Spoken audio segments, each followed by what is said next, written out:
धर्मशाला प्रेमनगर की जो कमेटी है इसके द्वारा गुरु दक्ष जयंती का आयोजन किया गया और जहां गुरु दक्ष की जयंती का आयोजन भी किया गया, वहीं जो चुने हुए प्रतिनिधि है समाज के, चाहे वो जिला पार्षद है, चाहे ब्लॉक समिति मेंबर है और चाहे सरपंच है और चाहे जो हमारे बच्चे जो शिक्षा के अंदर अव्वल आए हैं, जिनकी अच्छे नंबर आए हैं, मेरिट में आए हैं, उनको सम्मानित करने का काम भी किया है। जितने भी गुरु साहिबान हुए हैं, चाहे वो गुरु दक्ष हैं, चाहे गुरु नामदेव जी हैं, चाहे संत कबीर जी, रविदास जी और गुरु साहिबान जितने भी हुए हैं, गुरु हुए हैं, वो हमें शिक्षा देने के लिए आते हैं। वो कोई एक समाज के, एक बिरादरी के ना होकर के, बल्कि पूरे समाज को अपना मार्गदर्शन देने के लिए, शिक्षा देने के लिए आते हैं। इसलिए हमें उन गुरुओं की शिक्षा अपने जीवन के अंदर अमल में ला करके और जीवन हम अगर जीते हैं तो हमारा जीवन सफल हो जाता है। और विशेष रूप से मैंने तो बच्चों से, समाज के बच्चों से ही आह्वान किया है कि आज शिक्षा का ज़माना है और अच्छी शिक्षा लेकर के बच्चे अगर पढ़ेंगे तो निश्चित रूप से अपनी योग्यता के आधार पर वो स्थान बनाने का काम करेंगे। मुझे खुशी है इस बात की कि आज हमारी सरकार ने ऐसी व्यवस्था करने का काम किया है कि मेरिट के आधार पर बिना खर्ची, बिना पर्ची के नौकरियां देने का काम किया है, जिससे जो गरीब समाज के लोग हैं, जिनकी कोई राजनीतिक पहुंच नहीं है, जिनके पास पैसा नहीं है, क्योंकि खासकर जो BCA वर्ग के लोग हैं वो सारे के सारे हाथ से काम करने वाले लोग हैं, मेहनती लोग हैं, ईमानदार लोग हैं, उनके पास ना तो इतना समय होता, ना इतना पैसा होता। और क्योंकि पॉलिटिकल रूप से भी BCA समाज एक तरीके से पिछड़ा हुआ है, उनके पास कोई ज़्यादा अप्रोच नहीं है। इसलिए मैं ये कहूँगा, मैं धन्यवाद करूँगा आपके माध्यम से आदरणीय मनोहर लाल जी का कि सबसे ज़्यादा अगर सम्मान ये शिक्षा के आधार पे, जो मेरिट के आधार पे नौकरी दे करके अगर सबसे ज़्यादा सम्मान किसी का करने का काम किया है तो BCA का करने का काम किया है, क्योंकि आज किसी के पास भी जाने की ज़रूरत नहीं है। और ये मुझे इस बात की हैरानी भी होती थी और बड़ा अफसोस भी होता था। पीछे की जो सरकारें हैं, चाहे पीछे भूपेंद्र सिंह हुड्डा जी की सरकार रही, लगातार जब भी कोई रिजल्ट आता था तो एक ही लाइन लिखी आती थी BCA का। जब हम रिजल्ट देखते थे बड़ा दुख होता था ये देख करके कि योग्य उम्मीदवार ना मिलने के कारण ये पद रिक्त छोड़े जाते हैं। यानी ऐसे लोगों को जो जन्मजात स्किल्ड होते हैं उनको भी अयोग्य बनाने का काम पिछली सरकारों ने करने का काम किया और उन योग्यता के आधार पर आगे बढ़ने का मौका हमारी सरकार ने दिया।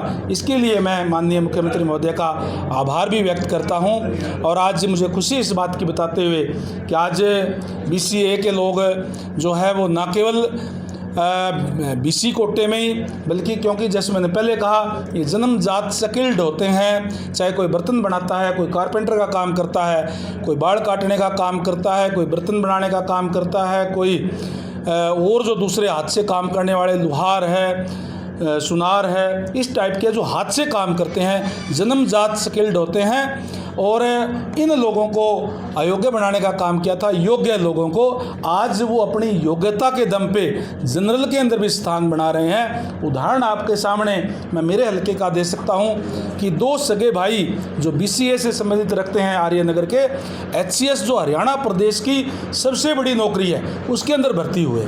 ऐसा केवल और केवल इसी सरकार में संभव हुआ है और अनेक बच्चों ने जनरल के अंदर जो है स्थान बनाने का काम किया है। तो मैं आज तमाम अपने समाज के लोगों को, बल्कि सभी प्रदेशवासियों को, देशवासियों को गुरु दक्ष जयंती की बहुत बहुत बधाई देता हूँ।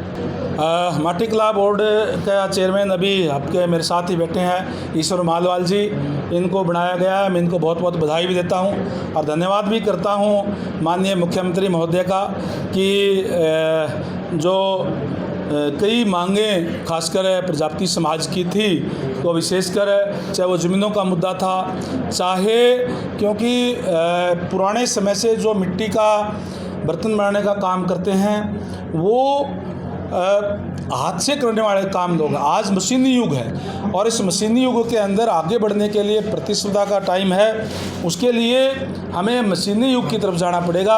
इसलिए निश्चित रूप से ईश्वर मालवाल जी के नेतृत्व के अंदर जो बोर्ड का गठन हुआ है उसमें जो लोगों को लाभ मिलेगा और जो उनकी समस्याएं हैं, चाहे वो मिट्टी के बर्तनों की मिट्टी की बात हो और चाहे उसको मॉडर्नाइजेशन की तरफ ले जाने की बात हो, वो तमाम चीज़ों का जो है दिक्कत परेशानियों का समाधान निश्चित रूप से होगा। मैं विश्वास दिलाता हूँ कि जहाँ भी सरकार की ज़रूरत होगी मैं स्वयं इनके साथ बैठ करके उनकी समस्याओं को दूर करवाने का काम करूँगा। ना हो करके राजनीति है, ये प्रजातंत्र है, मांगने से कोई नहीं देता। प्रजातंत्र के अंदर हक लिए जाते हैं और हक लेने के लिए यूनिटी की बहुत ज़रूरी है, सिरों की गिनती होनी बहुत ज़रूरी है। और मुझे खुशी है इस बात की कि जहाँ तक आपने भारतीय जनता पार्टी की बात कही, मौजूदा सरकार की बात कही, इन्होंने तो, हमारी पार्टी ने तो अभी राजनीतिक आरक्षण देने की शुरुआत तो की, आज तक किसी ने शुरुआत ही नहीं की। चाहे वो 8% BCA के लिए पंचायतों के द्वारा आरक्षण की बात हो, सरपंच का, BDC मेंबर का, जिला परिषद के मेंबर का, और अब हमने जो है लोकल बॉडी के अंदर भी वो आरक्षण देने का काम किया है, एक राजनीतिक शुरुआत करने का काम किया है। और भारतीय जनता पार्टी सबको साथ लेकर के चलती है, लेकिन अपनी, जैसे मैंने पहले कहा कि प्रजातंत्र के अंदर अपनी ताकत दिखाई जाती है, जिताऊ उम्मीदवारों को ही टिकटें दी जाती है। इसलिए अपनी मेहनत और अपनी यूनिटी को जो है, अपनी ताकत जो है वो ज़रूर दिखानी पड़ती है। ये आह्वान मैंने समाज के लोगों से भी किया है। सर, समाज के लिए आपने आज लगभग 21 लाख रुपए की, निश्चित रूप से मैंने जैसे पहले कहा कि पिछड़ा हुआ समाज है और मैं तो जहाँ भी जाता हूँ, चाहे न केवल कुम्हार समाज में, चाहे BCA है, चाहे और दूसरी जगह है, हमारा जो HC कोटा है उससे मैं उसमें देने का काम करता हूँ। और आज 21 लाख रुपए मैंने इस धर्मशाला को देने का काम किया है। मैंने पहले भी, पीछे भी दिए थे, जब MP था तब भी दिए थे, अब डिप्टी स्पीकर था तब भी दिए थे। थोड़ा सा और काम अभी ये रहता है। उम्मीद करूंगा कि प्रधान जी के नेतृत्व में बहुत ही अच्छी कमेटी काम कर रही है और उनके नेतृत्व में जो कुम्हार धर्मशाला है वो हिसार की सबसे पुरानी धर्मशालाओं में से एक है। इसकी एक अपनी पहचान थी पूरे हिसार के अंदर, तो इसका एक तरह से जीर्णोद्धार करने का काम जो किया है, अब और भी करने जा रहे हैं, इसके अंदर अपने तरफ से योगदान दिया है। देखिए, मैं संगठन का व्यक्ति हूँ, पार्टी के अंदर काम करता हूँ। पार्टी का काम होता है कि किसको चुनाव लड़वाना है, कहाँ से लड़वाना है, किस चीज़ का लड़वाना है, या कोई जिम्मेदारी देनी है, ये मेरा काम नहीं, ये पार्टी का काम है। तो केवल BCA को ही क्यों, BCB को क्यों नहीं, इस पर थोड़ा। बिल्कुल ठीक कह रहे हो पखाड़ा जी, आप भी हमारे बैकवर्ड समाज से हैं, पत्रकार के साथ साथ है। लेकिन वो इसलिए है कि जैसे मैंने पहले भी कहा था, जो मोस्ट बैकवर्ड जिसको कहते हैं, BCA जिसको कहते हैं, चाहे वो खाती है, कुम्हार है, लुहार है, तेली है, धोबी है, मणियार है, चिंबी है, ये वो लोग हैं जिनके जो अलग अलग बटे हुए हैं, इकट्ठे नहीं हैं। अगर मैं BCB की बात करूं तो जैसे अहिरवाड़ में हमारे BCB के भाई हैं, वो वहाँ सरपंच भी बन जाते हैं, लोकसभा के मेंबर भी, MLA भी सब बन जाते हैं। समाज की मैं बात करूं तो फरीदाबाद में और में जो है वो बाहुल्य है एक जगह पे, और हमारा जो सैनी समाज है का लाभ पहुँचे। लास्ट इज द दोनों आते हैं। क्या BCB के लिए भी आप कुछ अलग करेंगे, कुछ अच्छा सोचा है? बी की नहीं बल्कि सबकी है। पार्टी पंडित दीनदयाल उपाध्याय से देकर के 1,80,000 उसको करने का काम किया, और आज मुझे बताते हुए खुशी हो रही है कि इसके अंदर 29, मेरे अपने हल्के की बात करूं तो लगभग 33,000 जो है BPL के कार्ड बनाए गए हैं, उनको चिरायु कार्ड दिए गए हैं।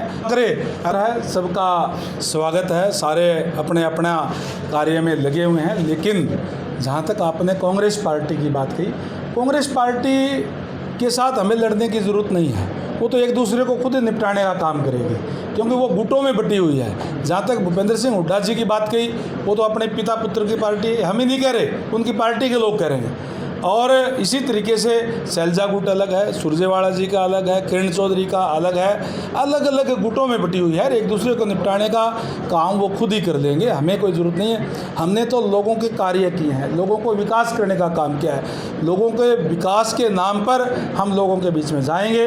लोग आज हमारे साथ है। हमने अपने संगठन को जो है प्रदेश अध्यक्ष, जिला अध्यक्ष और पन्ना प्रमुख तक हमने बढ़ाने का काम किया है और पन्ना प्रमुखों की हमने मीटिंग्स भी कर ली है। तो उनके हमारे अपने संगठन के दम पर एक बार फिर से 10 की 10 सीटें हमें भारतीय जनता पार्टी जो है प्रदेश के अंदर फिर से जीतने जा रही है। आदरणीय नरेंद्र भाई मोदी जी देश के प्रधानमंत्री लगातार तीसरी बार बनने जा रहे हैं अभी फिर, और लगातार तीसरी बार भारतीय जनता पार्टी की सरकार भी हरियाणा प्रदेश के अंदर भी निश्चित तौर पर बनने जा रही है। सर, ये अंतिम सवाल ये, कुलदीप बिश्नोई को सह प्रभारी नियुक्त किया है राजस्थान में, तो इसको लेकर क्या? अलग अलग हमारे जितने भी पार्टी के जो सीनियर लीडर्स हैं उनकी ड्यूटियां लगाई जाती है। कुलदीप बिश्नोई जी की भी राजस्थान के अंदर ड्यूटी लगाई गई है। अलग अलग जो नेतागण हैं उनकी पार्टी संगठन जो ड्यूटियां लगाता है उसी के तहत उनकी भी ड्यूटी वहाँ लगाई गई है। चुनाव है अभी, क्योंकि पहले वहाँ विधानसभा के चुनाव होंगे और उसके बाद में लोकसभा के चुनाव होंगे।